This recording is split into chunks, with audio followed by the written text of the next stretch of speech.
borrowers are Millennial and Gen Z. And so these are the folks that are struggling. And again, it ties back to the money. Can't afford to buy a house. Can't afford to have kids. Can't afford to stimulate the economy with spending unless it's debt, which you know what that leads to. Things are a little shaky right now. Things are a little crazy right now. And again, some people might say, hey, they took these loans. They're responsible for it. It's on them. They knew what they were getting into. Fine, I'll give you that. As many of you know, we are already facing a student loan crisis or epidemic, if you will, in the United States. And with the change of administration in the executive branch, we're seeing a lot of people who have student loans, especially millennials and Gen Z, being put under a lot of stress and pressure as a result of it. Stress.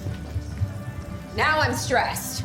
So with that, let's hop into the videos and see what's going on. But first, I have a quick question to ask. If this is your second time or more tuning into one of my videos, please feel free to give it a like and to subscribe if you feel so inclined, because it does help with the YouTube algorithm and I'll greatly appreciate it. And with that, let's see what's going on. Everyone's always like, Brenda, why are you working so hard? Why are you doing a full-time job and posting on TikTok all the dang time? It's because I have $78,327 in student loans. Damn! And you want to know how much unpaid interest I accrued in the month of February? $523.93. And this is me paying at least a minimum of $2,000 per month. Started with a little bit over $150-something thousand because I had the bright idea of going to grad school so that I can graduate in a healthcare job to help people, but not get paid enough for the amount of student loans I had to take out. Now, my fault, I went to a private university, but still, it shouldn't be this hard to pay off student loan. But based on my PT salary alone, there is absolutely no way that I could pay this much with just that salary alone and live a breathable, decent life. Make it make sense?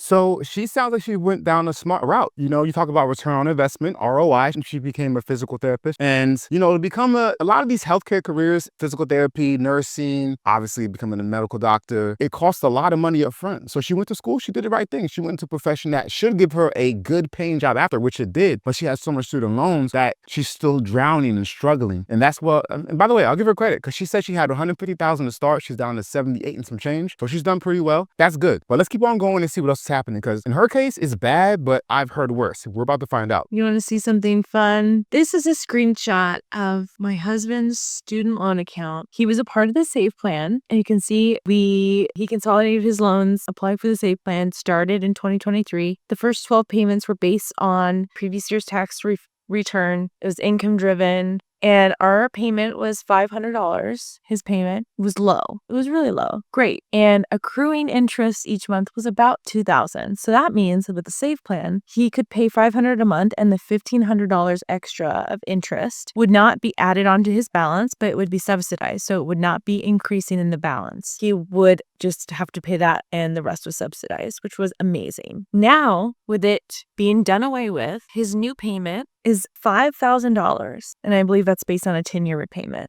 But yes, he has a lot of student loans. He went to dental school, and it was a horrendous amount that they make dental students pay. But besides the fact, $5,000 a month. I don't think this starts until 2026, but just wanted everyone to see what's happening because it's crazy. Frustrating and just annoying when I'll let her finish, but obviously we can all do basic math. From $500 a month, roughly, to $5,000 a month, roughly. Huh? It increased 10 times. Just imagine that. How dramatically would your life change if in 1 or 2 months you were going from $500 a month of your debt for student loans, and you know, you could pay your other expenses as you needed to all of a sudden $5,000 per month. Let's keep going. Ask like, oh, weren't you guys buying a house? Why aren't you doing this or that? It's like, literally, we already have a mortgage payment and it's his loans. And $5,000 is more than a mortgage payment. That would be a very nice house. And we have to pay that for 10 years. Or we can try to do more and pay off in 5, which is what we're trying to do. But like, it is an obscene amount and a huge portion of our income each month. And so it's like, well, no, do you see like the kind of system we're in? Like if we can't have an income driven repayment plan or some type of government assistance with this, like at least don't accrue interest. Like we'll pay off the full amount, but like his average interest rate is 6.3%, which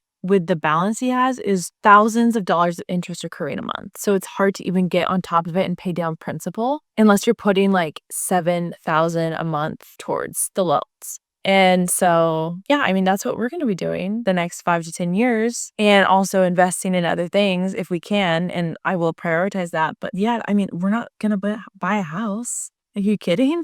That would be irresponsible. So you know how they're saying there's a lot of millennials and Gen Z who are not having kids anymore, who are not buying homes anymore? Here you go. This is the reason why. It's shameful that, and by the way, both of these people, they went to school for good professions. And when I say good, I mean professions that benefit society. They're taking care of people, physical therapy. You have injured people. Maybe they are veterans. She's taking care of them. Maybe they've been in accidents, taking care of them. You have people who are dentists, taking care of people's hygiene, making sure people don't have issues that could, because you know, you have issues in your mouth that could lead to death. They're taking care of us and they're going to school for these good professions that pay decent. But the way the system's set up, as the second lady alluded to, puts you in this trap. So now in order to get this good, high-paying profession where you're benefiting society in a positive way, you have to go into all this debt if you don't come from a place where your family can help you out. Again, you're going to do something that's benefiting society right away at a mass scale. It's just unfortunate. And like she said, they can't afford a house because it would be irresponsible to go get a mortgage for $3,000, $2,000, $4,000 when you're already paying $5,000 per month. There's also other consequences that come along with the skyrocketing student loan prices or student loan debt. Just a PSA to people with student loan debt, watch it, because as some of you may know, the Department of Education got overturned today, which means a lot of our federal protections on our student loans have now disappeared. So much so that my partner's credit score has now gone almost 300 points lower because now every single payment that was under forbearance is now considered a late payment because there's no protections against that. And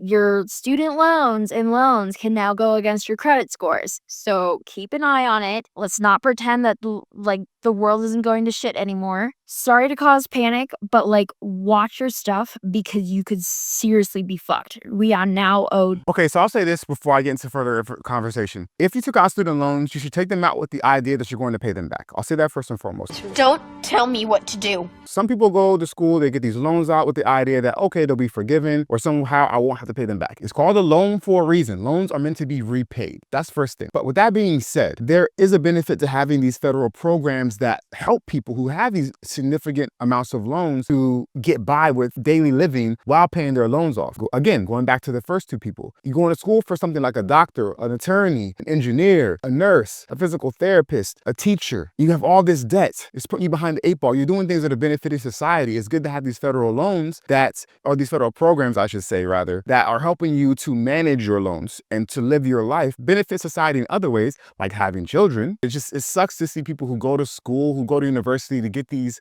professions that are going to help all of us have to struggle like this. It's affecting credit scores, okay? Before, there was a lot of deferment, especially around the COVID area, a lot of deferments, a lot of, just a lot of help and support. People, there were they were deferring or canceling debt. No one had to pay, not debt, interest. Getting rid of the interest you had to pay for it, or at least pausing it. So a lot has changed in the last 5 years. And so now you're gonna see people's credit scores being affected. You're gonna see people having to go from $500 a month to $5,000 a month. We're gonna be struggling. In student loan news today, Vantage Score is reporting that upwards of 9.2 million student loan borrowers may be delinquent on their student loan debt now that payments have resumed. You might have remembered our reporting about 2 weeks ago where we were seeing borrowers reporting 100 or 200 point credit score drops. Well, now there's a little bit more data to give some clarity around this. The shocking part is that 9.2 million borrowers is about 26% of the borrowers that are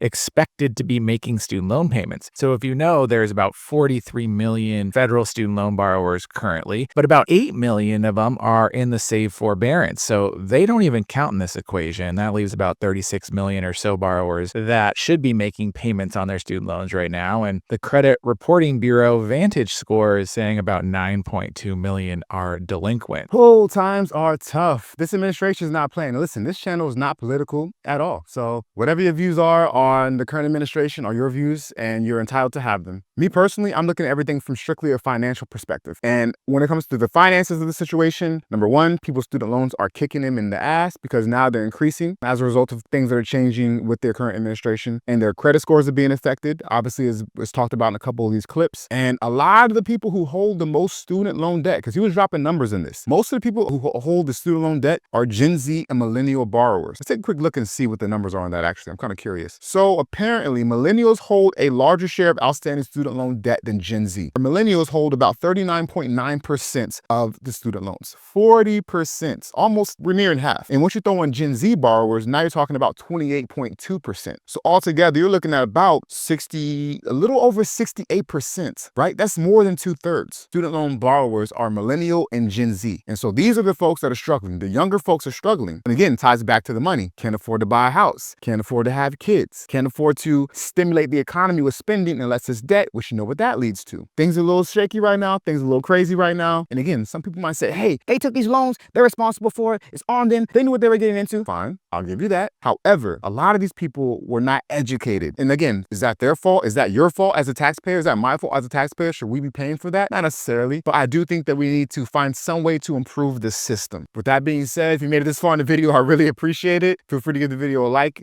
to subscribe if you feel so too inclined, and let me know in the comment section what you think about all this. What do you think about the student loan pandemic? What do you think about the student loan crisis that's happening right now? Is it affecting you personally? Is it affecting people you know? What do you think? Let me know. With that being said, I really appreciate you guys, and until next time, make smart financial decisions.